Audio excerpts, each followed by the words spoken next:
Hi everyone, my name is Tiffany. I'm going to speak about and demonstrate a ballet plie technique. Dance is one of my favorite forms of movement, so I thought it would be an interesting topic for this movement analysis video.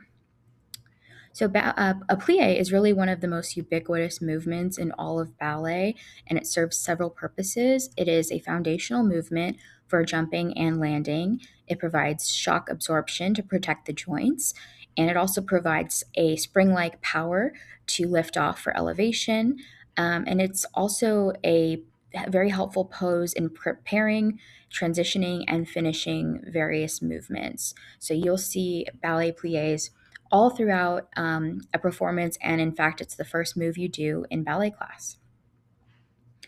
So, this is considered a continuous and closed chain type of movement that displays dynamic stability. So, dancers maintain a stable and upright posture in the trunk while the lower body is performing the controlled motion. You can see in this picture, it's a one legged plie or almost like a squat. The center of mass is fixed. The core, pelvis, and spine are completely stable, vertical, and neutral, and the hips, knees, and ankles are moving through this deep and fluid range of motion.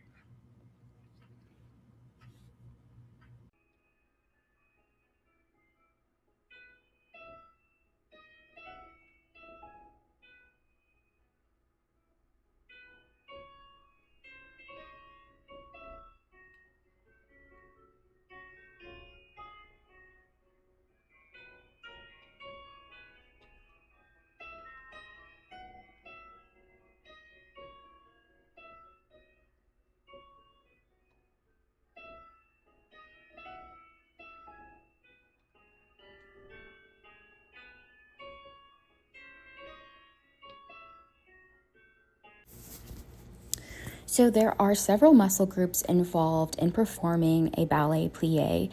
This includes the quadriceps, knee extensors, the adductors, including the inner thighs, gluteus maximus, gluteus minimus, gastrocnemius, soleus, rectus abdominis, obliques, rector spinae, as well as the intrinsic foot muscles.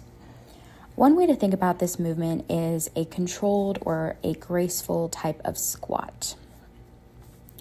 So here's a little bit more details about the muscles involved. For the eccentric contraction, this is primarily seen in the descent. So the quads and glutes are lengthening under tension to control the speed of descent as the dancer lowers towards the floor. And in the ascent, going back up towards the first position, this is where we see concentric contraction. The primary muscles are shortening to overcome body weight and return to the standing position. Now, throughout, we have secondary stabilizers that are contracting isometrically. These include the deep outward rotators, the hip external rotators, as well as the core muscles, which help to maintain an upright vertical spine and prevent forward trunk flexion. So in this movement, the main aspect of muscle performance that can be observed is muscle endurance. So the muscles are really working to sustain control through these long and continuous movements and through repeated sets as well. And we can also observe the aspects of strength and power as the plie is providing the ability to lift and lower the dancer's body weight, and is also providing the strength and power to land jumps, for example. Some variables that are manipulated, that can be manipulated, include the range of motion. So in the video, I demonstrated both the demi and the grand plie. So a demi plie is considered a halfway sort of squat. It's more shallow, and then the grand plie is the full descent towards the floor.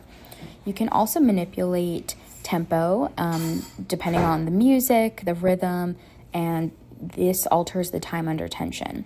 You can alternate the external load and vary, for example, the weights. You could add ankle weights or other aspects to it. You can also alter the base of support. So you can see in this picture, the dancer is up on her toe, but her left leg is in a bent position or a plie position. And so depending on if the dancer is in first position, second position, there can be various bases of support. The dancer might even be on one leg and lunge backwards using the plie for their supporting leg. So as far as patients' populations to recommend this movement, it really depends on the patient's ability. For athletes, for example, this type of movement could be useful for building functional lower limb power, balance, and even controlled joint mobility. The main target would be the patellofemoral tracking.